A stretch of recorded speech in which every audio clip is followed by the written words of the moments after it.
Hi there, welcome to the Friday episode of Stand Up. Joining me today, because it's Father's Day on Sunday, is the author of a great new book. It's called Girl Dad, Stories, Lessons, and Advice from Girl Dads and Their Daughters. Madeline Anderson joins me on the Friday show. So happy to have you here for it. Monday through Thursday, of course, I do a news segment before my guests, but on Friday and Saturday, I do drop episodes with just usually the guest.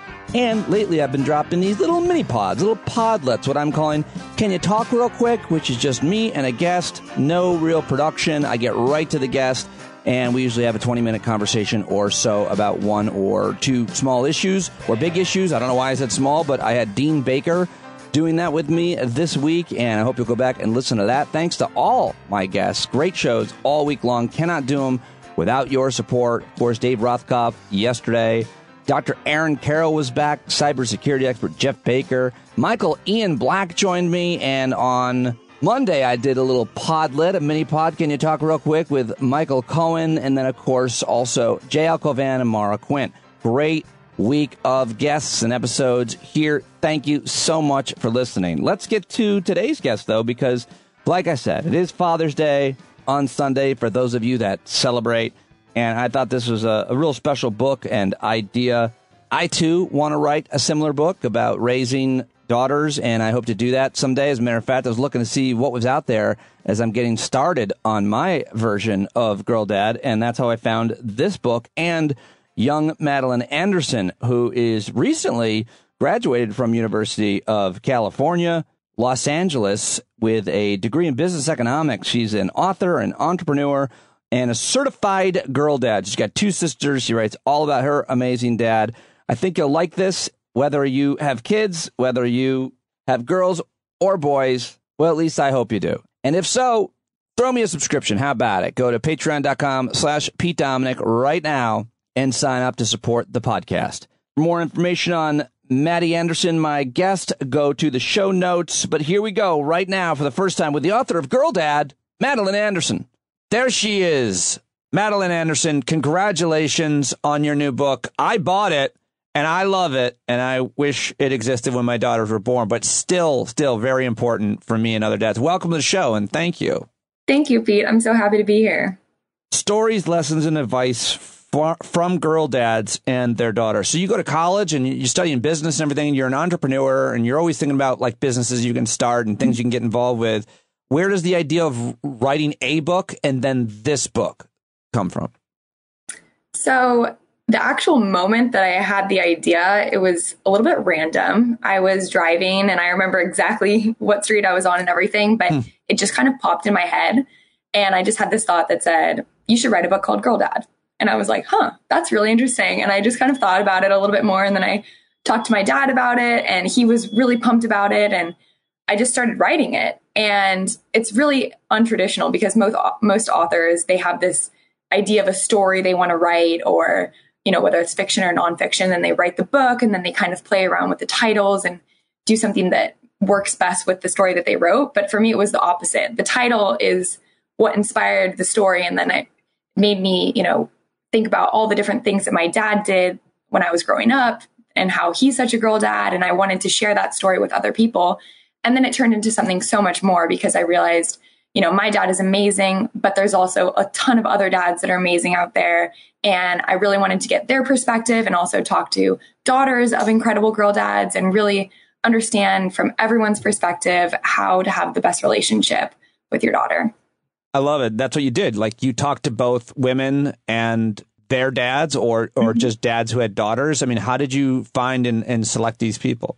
Yeah, I talked to a wide variety of people from all different backgrounds. It started really with my personal network. You know, some of my coworkers, I worked in finance. There was a lot of dads that I worked with who had new daughters or older daughters. So I asked to interview them. And then I also found people on LinkedIn who I knew, you know, had a big presence and they were girl dads, or I talked to daughters who I knew had great relationships with their dads. And then it kind of became a domino effect because they'd be like, oh, you should talk to so-and-so. And then that person said, you know, you should talk to them. So it just kind of happened naturally, but it was really quite fun for me. When I knew I was having a daughter and when my daughter was born, and at the beginning of my older daughter's life, I think I definitely set out to want to raise, in my mind, a confident and independent woman. Mm-hmm. And that was the goal. I didn't know necessarily how to do that, but given gender and given culture and society and now social media and all of the things that women and young women deal with, regardless really even of their sexuality, but then considering their sexuality as they get older and that becomes more defined, I thought, everything is targeting women and trying to make them all the issues that we all know women and young girls deal with now more than ever, arguably.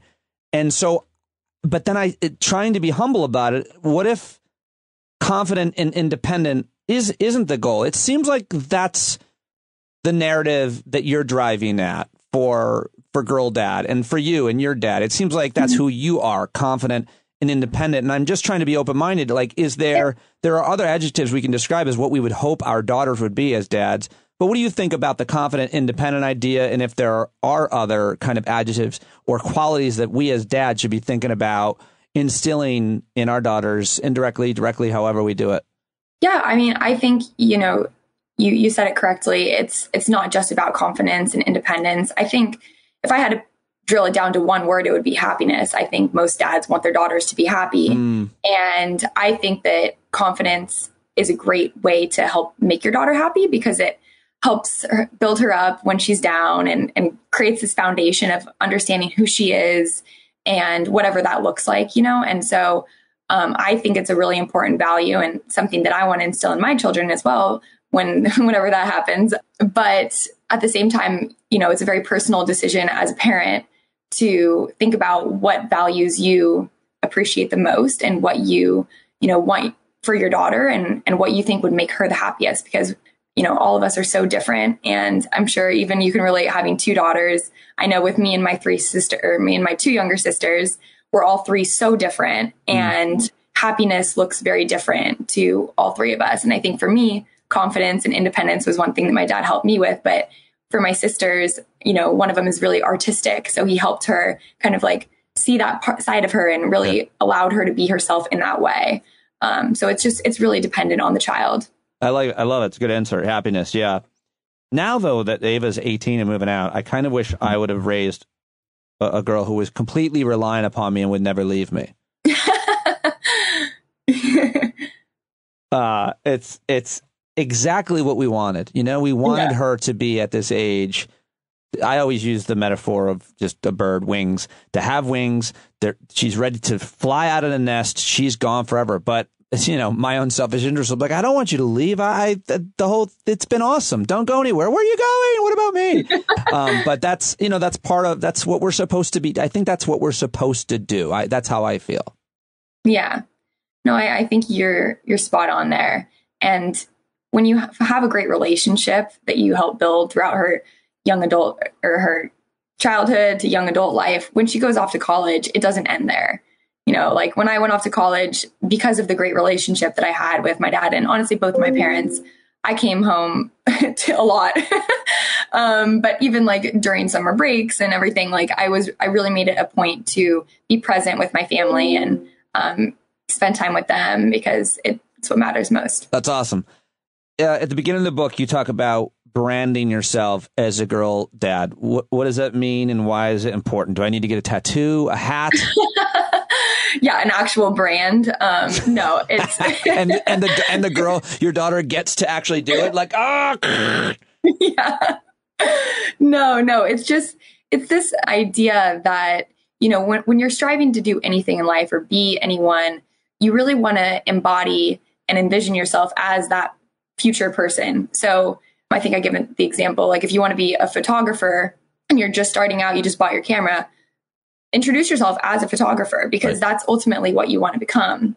So, and it's the same thing when I was, starting to write Girl Dad, I had to start calling myself an author. And I'm like, but that feels like fraud. Like I'm not an author, but I was writing the book and now I'm a published author, but I was always an author. And I started calling myself that. And it really got me in the right headspace to be writing the book and spend more time at the coffee shops writing because I'm an author, And so when you call yourself a girl dad and, you start to see it and believe it and feel it, then you start acting like a girl dad.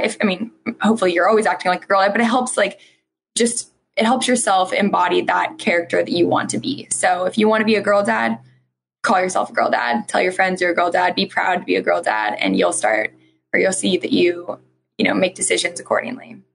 How do you be a girl dad? How do you think about that? We talk a lot about gender, and it's so blurry these days, and we don't want to alienate anybody who, identifies one way or another. I mean, if your daughter isn't, quote, girly, that's fine. If she's into, wanting to do their makeup and nails and all that, that's fine. I just remember when Ava turned 8 and we always did Legos, and she said, I'm outing her now as an 8-year-old. I think she'll be able to handle it. We raised a confident girl. She's like, hey, don't tell anybody I play with Legos. I was like, why? She's like, it's a boy thing. And I was like, it is? Like, I didn't know that, but it was the first time I think gender kind of visited.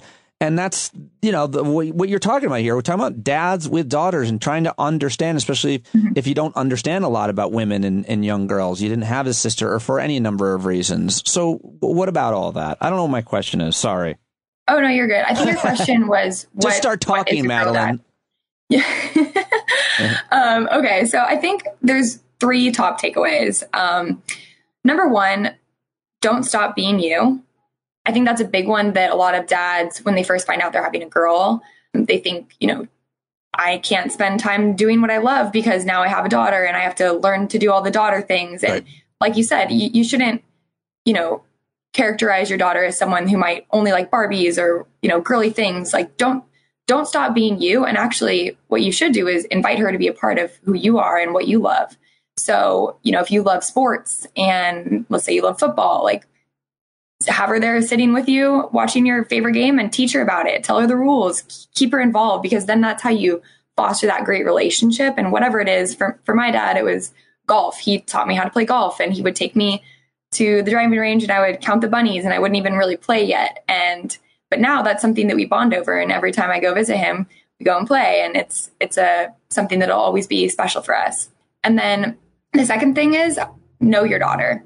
And this is a really important one. I think it's really important when it comes to being a girl dad. And it's a great way to just to have a great relationship throughout her entire life. Know who she is. And I think you can achieve that by asking the right questions, by really paying attention, by being intentional, and even asking her what her love language is, or just starting to know that without even asking, or asking high impact questions like what her rose of the day is versus her thorn of the day, which is like her high and low. Yeah, we did that's a really good one.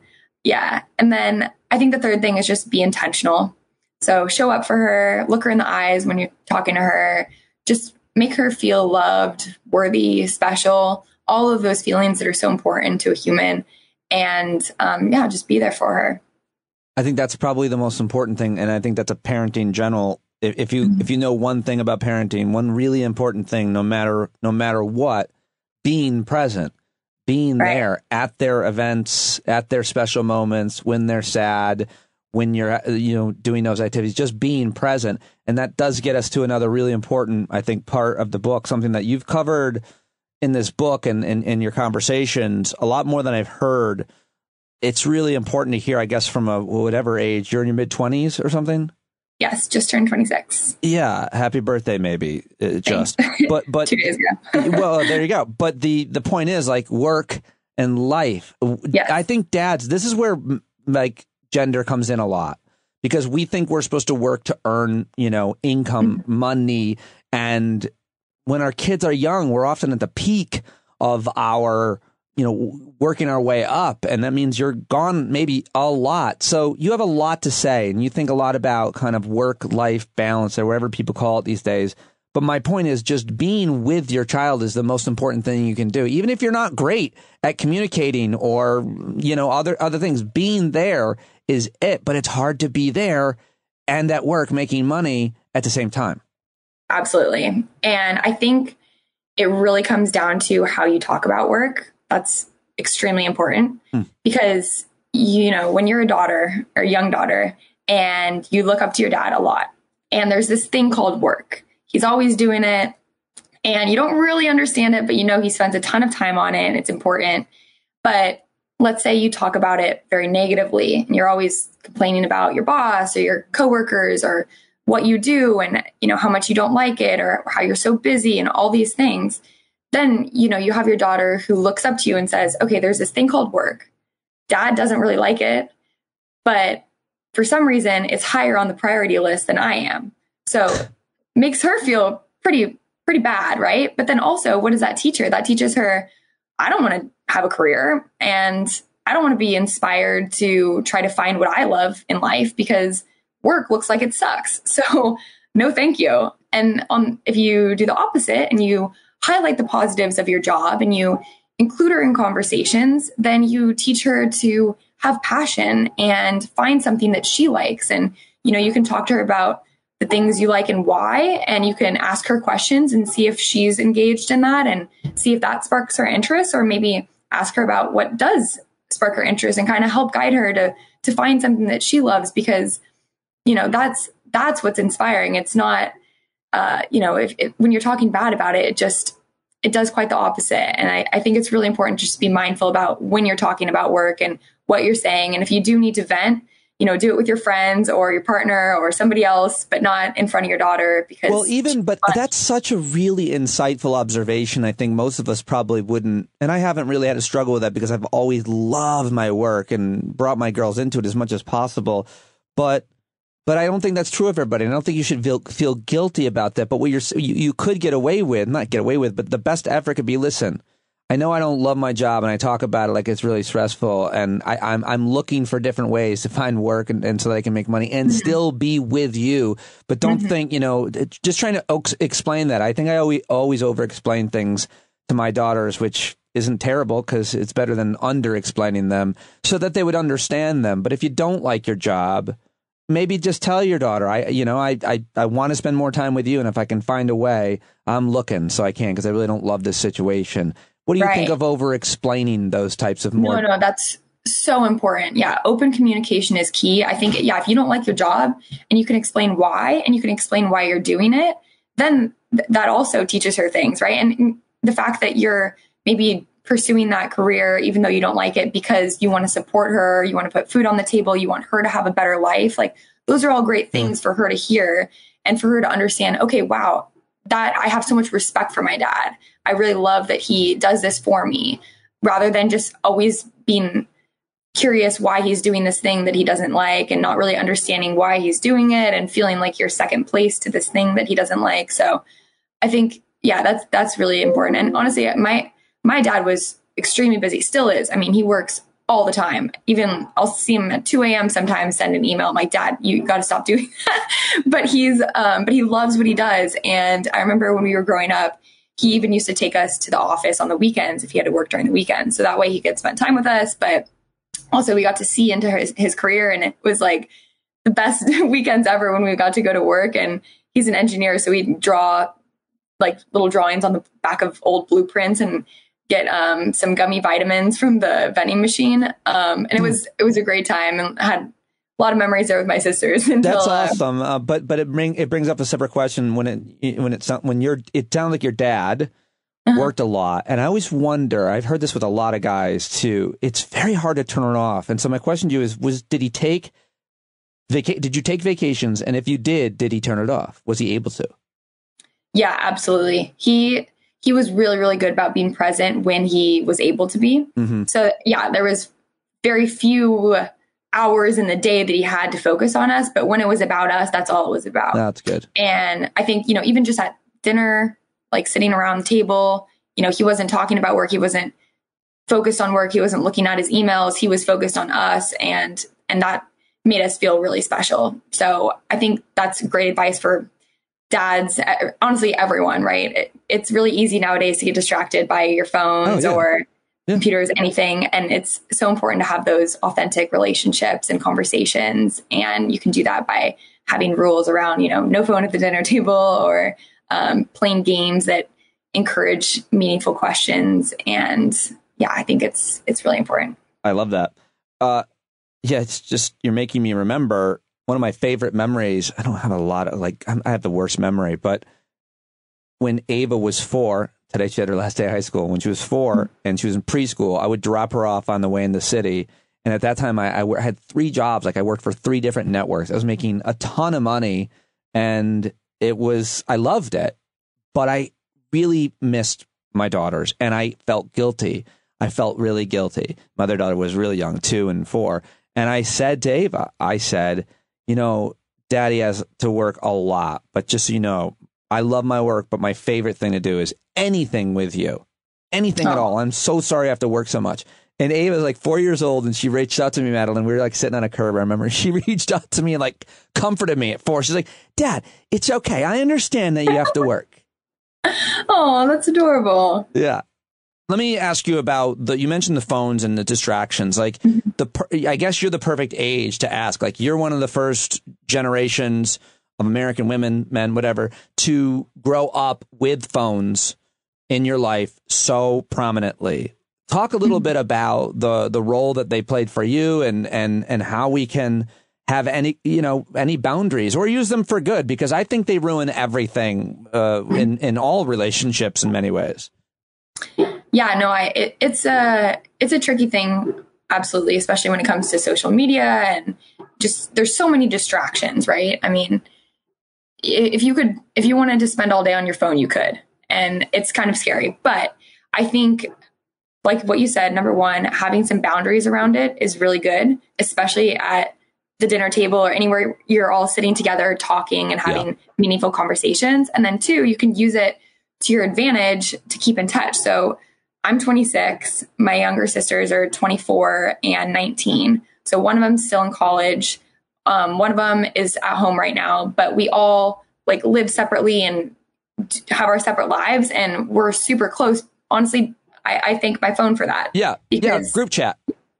We have Fam Bam. It's our family group chat, and we do Selfie Saturday. So every Saturday, while you're doing something throughout the day, you have to take a selfie of you doing that and send it in the group chat. And it keeps things fun because we know what we're up to. And, if I'm at a wedding, I do a selfie, send it in the group chat, and then they're like, oh yeah, like how's the wedding? And it helps bring everyone together, understand what you're up to these days. And, so I think what you're saying is, as a communication device, it's amazing because it can keep you close. But when you are together and physically present, it can bring you apart. Exactly. Yeah. Ours is, I love that, Fam Bam. I think every family has that chat and they name it. And and when you said it, I was like, what a violation. That is private. But I don't think there's anything wrong with it. It's unique to your family and whatever they named it. And so my last name is Dominic and my wife's is Vendrami. And so I think my wife named it Vendom Tribe.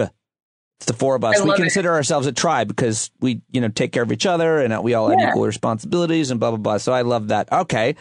So there's so much more to your book, and there's so much more to this generation's relationships between men and their daughters. When it comes to creating confidence and independence, instilling that, whatever, I think a lot of what I thought at first when I read all these books was, I'm good at talking. I'm a professional communicator. We'll have lots of good talks. But man, you realize quickly, talk's fine. Good luck with them listening and it resonating. So much more is action and role modeling. And so to raise my daughters independently, first of all, I just wanted them to leap, go for a walk on your own in the neighborhood. And I couldn't instill fear in them that they're going to be kidnapped or whatever. But I just remember when we went to get a slice of pizza or drive in the car, and I told Julia, who's now 15, I told her, go in and get it. I got to make this call. She's like, what do you mean? Without you? I was like, yeah, here, just give him this. And I gave her $10. She's like, I go, you got to go. Like literally pushing her in there. She was terrified. She came out terrified, but she got the pizza, and she had an awkward exchange with the dude who didn't even see her standing at the counter because she was so short about the change. She's like, wait, I don't know. I guess, yeah. But I do believe things like that instilled confidence that she could get stuff done without me. That's my example. What are yours? Absolutely. I think I have a pretty similar one. It was when I turned 16. I just got my license, and I woke up to my dad kind of shaking me like, hey, Madeline, I'm double booked for a meeting today. I'm going to need you to fill in for me. And I'm like, Dad, what? I'm 16. What do you mean? He's like, no, it's super easy. You just need to go to Long Beach. It's a pre-proposal meeting. And basically there was this little park. There was a bridge that needed to be redone, and he's an engineer. So he he was going to redo the bridge, and then we needed to partner with a landscape architect to do all the landscaping. So he was like, bring your business cards, go to this pre-proposal meeting, sign in, talk to everyone, try to figure out if they're a landscape architect or an engineer. If they're an engineer, Jesus. Yeah, keep on talking to somebody else. When they're a landscape architect, that's when you get their business card. And I was like, okay, like, wow, a lot of pressure. But he talked to me with so much confidence, like, no, you got this. And I was like, okay, I guess I got this. So drove to Long Beach. I was one of the only women there, and certainly the only women under 40 years old. And I just talked to all the people, and I came back with like 10 or so business cards that were all landscape architects. And then my dad said, great job. Now follow up with them. And I was like, what do you mean? He's like, send him an email, say, thank you so much. It was so nice seeing you today. We would love to work with you. And, blah, blah, blah. We crafted the email together. So he taught me to be confident in myself by, like you said, kind of letting her spread her wings and fly and go do something independently. It's so antithetical, isn't it? I'm sure you understand this intellectually, but maybe like there's all this kind of gender bullshit and all this kind of expectation that I'm supposed to protect. I'm a male, so I protect, right. And she's my daughter, I have to protect her. I've heard this so many times. It always sickens me, to be honest with you, when I hear it. But like, it's meant as a compliment. It's like, oh, your daughter's beautiful. You better get a gun. Have you heard that? Like, yeah. You have to protect her. And I may have a joke about it in my stand-up ad. Like, if my daughter were, God forbid, assaulted, then I'm going to go like find revenge, and then I'm going to go to jail, and I'm not even home anymore. Like, what am I? By the way, the worst thing would be if the guy assaulted my daughter, and knowing me, I go to fight him and he beats the shit out of me too. That's humiliating. Like, I'm not my daughter's hero when we both get beat up. So it's a ridiculous thing, but there is an instinctive, I need to protect her. But I believe that me trying to protect my daughter does not do her any favors in the strength category, in the independence category, in the confidence category. I want to protect her, but I shouldn't. I mean, in some cases, obviously, I'm not saying that, but yeah. You know what I mean? To pick it up from there, you know what I'm saying? Yeah, no, I do. And that's exactly, I think, what my dad did too, because, he, by letting me go take his place in that meeting, he basically was showing me, just because you're a woman doesn't mean you can't do this. Just because you're surrounded by men who are much older than you doesn't mean you're any different. You're just as capable. And I think that was really helpful for me and instilling confidence in me and understanding that I am capable of, whatever I set my mind to. That was always something that he really made me feel was true. So what your dad writes this wonderful letter at the end of your book, which I just think is almost the reason to get it.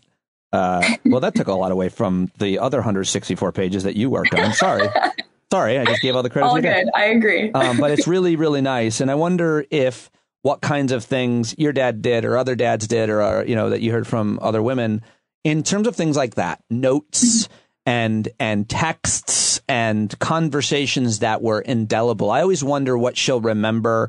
And I know she'll remember all the bad stuff. I've yelled at both my daughters literally hundreds of times. I carry a lot of shame around that. And I even promised both of them I would never yell at them again and that no one should ever talk to you. And to their credit, when I yell, they say, you can't talk to me that way. Nobody can. And I'm like, it always shakes me out of it. I'm like, you're right. That's what I want you to say. But the point is, that's been my biggest failure in my mind. But it's still, I hope that they remember, the notes and the letters and the texts and the conversations that we had too. What are the ones that stick? Yeah, I think notes are a really, really big one. It's something so simple and easy to do, but it makes the biggest difference. 2 stories that I remember from girls that I talked to. One of them, she had a tradition of eating ice cream with her dad every night. And this was their thing starting when she was a child. And then when she went off to college, he helped her move in to her apartment or her dorm. And like later on, when she was going to grab ice cream, she opened the freezer drawer and she saw a note that said, I wish I was here eating ice cream with you. Oh. And she said she was crying. It meant so much to her. And she has moved 3 or 4 times since then and has brought the note with her every time. And so it's still in her freezer. And that just goes to show you how much that little note was so special to her. And then another one was one of the girls I interviewed said she had an anxiety attack before leaving for college. She was always really close with her family, very comfortable, being close to home. And the thought of leaving and being on her own was really, really scary to her. So her dad wrote her a really heartfelt note about how he's always there for her, how she's going to do great, all these great things that meant a lot to her. And she took it with her to college. She'd put it in her backpack and she would go to every class with that note and feel safe and okay because she had it with her. And she said she still has it today in her bag, and it's, maybe crinkled up and old, but it still means so much. And I think, the more that you can make little impacts like that by written notes, the better. It's really powerful. You didn't focus as much on what not to do. I think I might write a book about what not to do, because I've made a lot of mistakes, and I think that there's obvious things that you shouldn't do as a dad to a daughter, and there's some things that aren't obvious, maybe that you should do. I think the best thing you can do is respect your partner. They see that.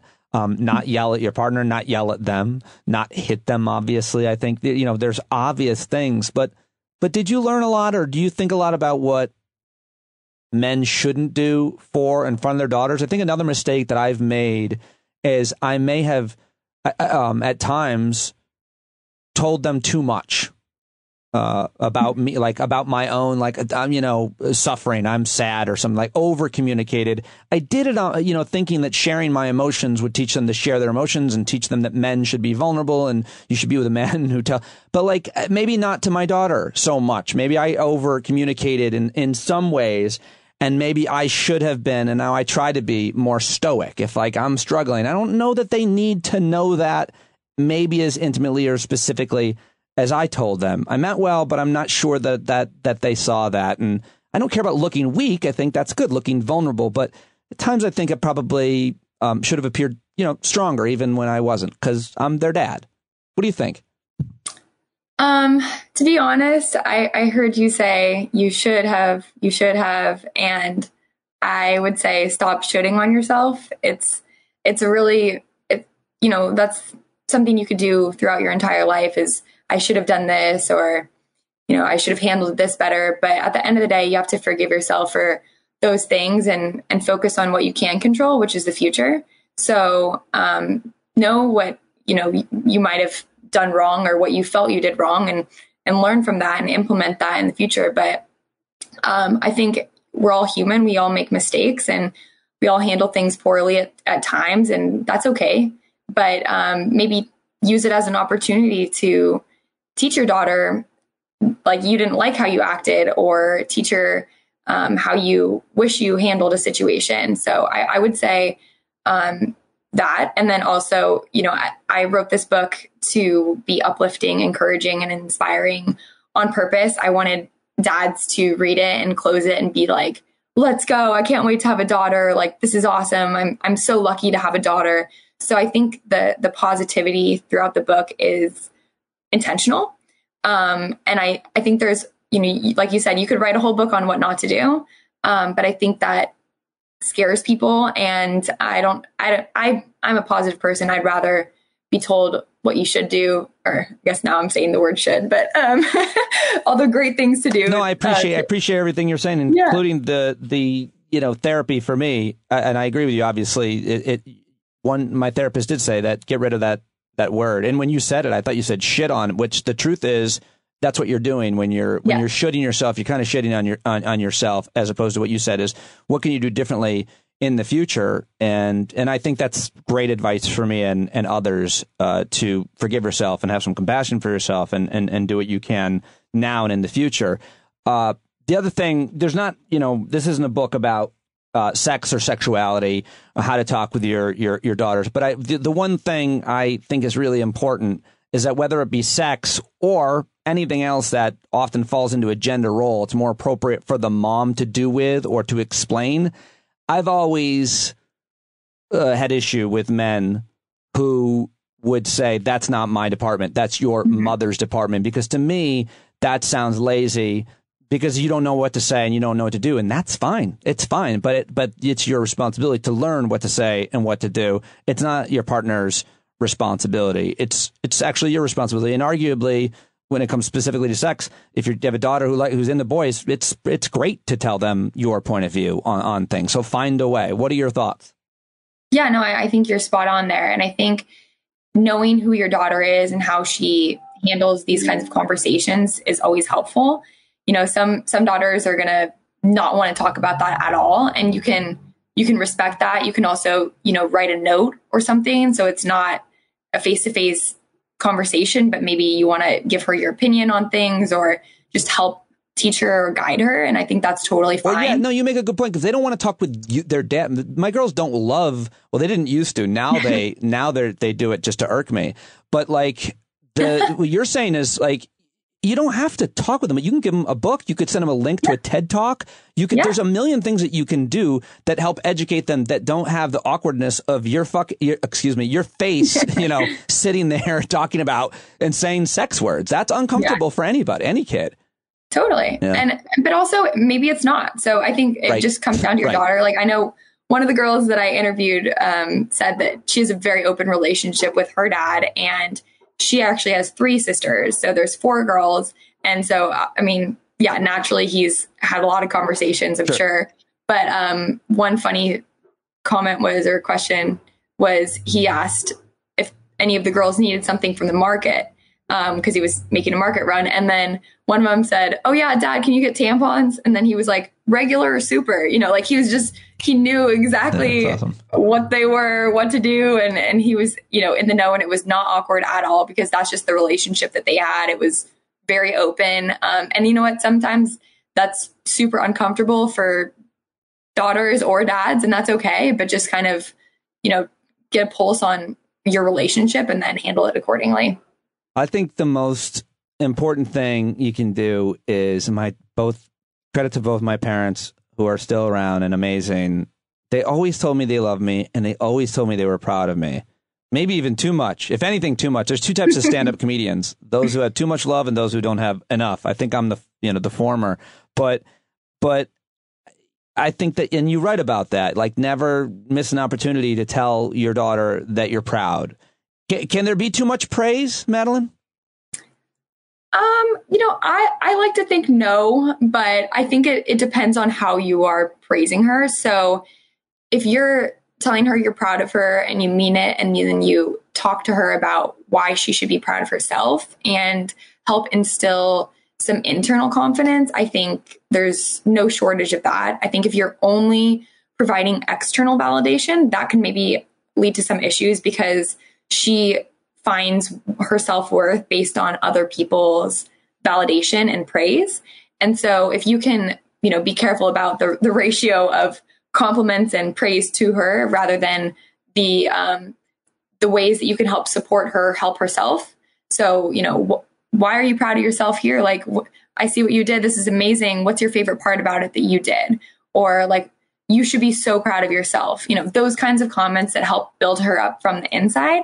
I think those are really, really important. And also, helping her understand that she shouldn't compare herself to others and find who she is to be something to be proud of as is, Were you able to, like, did your dad are you able to now, much less when you were growing up, like not compare yourself to everybody on social media and everybody Like, that's so hard. It's so hard. I honestly, I think it's near impossible. Yeah. So no, I certainly find myself doing that, but figuring out how to handle those situations and maybe teaching your daughter how to do that is really critical. So whenever I find myself comparing myself to somebody else, I think, like, let's say someone just has amazing hair. Okay. And I'm like, wow, I wish I had hair like that.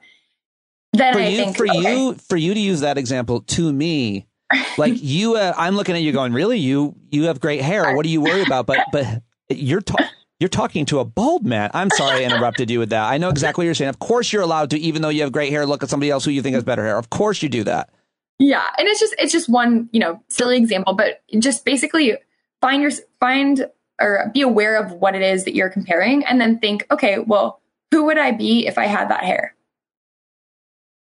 Still you, right? Like, and that's always so powerful to me. I'm always like, oh, I wish this. Oh, I wish that. Who would I be then?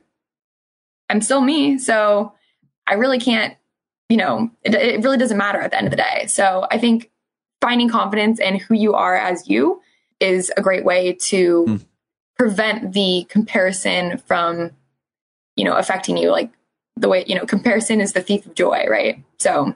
Well, I like that. I don't know that I've ever heard that phrase, but I'm stealing that. So the other thing is going back to like praise. One thing I've learned as a parent, you're constantly going to tell your kids what they're doing wrong. From when they're tiny, don't touch that hot stove, don't run out in the street, to when they're teenagers, don't drink so much, don't smoke, don't do that, don't steal, whatever. And you should do that. That's what you should do as a parent. But I think that it's really easy to fall into not then praising for specific things on specific. So now I won't should myself. I'm really proud of how I've been able to do that with both my girls. Like I find times where they're not expecting it and I corner them and I tell them why I think they're great or what they're doing is great or quality about them that makes them unique so that then they understand what their potential strengths are. Like my older daughter's an amazing artist. And I mean, she knows that, because everybody sees her stuff and reacts. But like I go and I look over her shoulder. I painted. I mean, I taught her a lot of that. I'm an artist too. But like I'm constantly saying how great that is. And I think that when you specifically give them compliments on the qualities and things that they've done, that goes a long way and lets your criticism be okay. Like it's okay to be critical, but don't forget to also be specifically giving them credit on things. What do you think? Absolutely. No, I think you're spot on. And I like the fact that you touched on, your daughter is artistic and you can praise her for that. I think, again, it comes down to knowing your daughter, knowing what she loves, what she's passionate about, and being able to praise her accordingly, being able to inspire her accordingly, asking the right questions or helping her find passions and maybe even a career that relates to it. I think the more you know your daughter, the better of a girl dad you can be. Finally, failure, defeat, setbacks. I think it's so hard as a parent to see your kids, as you said at the beginning, happy. You want them to be happy. But when bad things happen, and they will, it's so hard to watch that as a parent. You want to protect and you want to cheer them up and you want to, how do you teach though? But you also want them to have setbacks. I mean, cognitively you don't, intellectually you don't, I guess, but like it's actually going to benefit them because the world is very unfair and very challenging and arguably getting harder. And so resilience matters. And it's very hard to build that. Is there a way that a dad can help his daughter with understanding defeat, negativity, failure, rejection, and how to grow from it so that they can build calluses and resilience and know how to not spiral when something terrible happens? Definitely. I think being able to teach your daughter how to fail is a great way to protect her because, like you said, it's inevitable.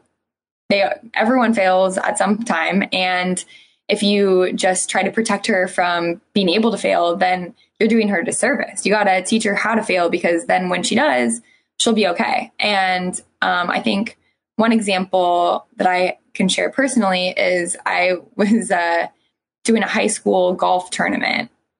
And I started out my first hole with a triple bogey and then another triple bogey and another one and another one. So it ended up 4 triple bogeys in a row. And at this time I was team captain.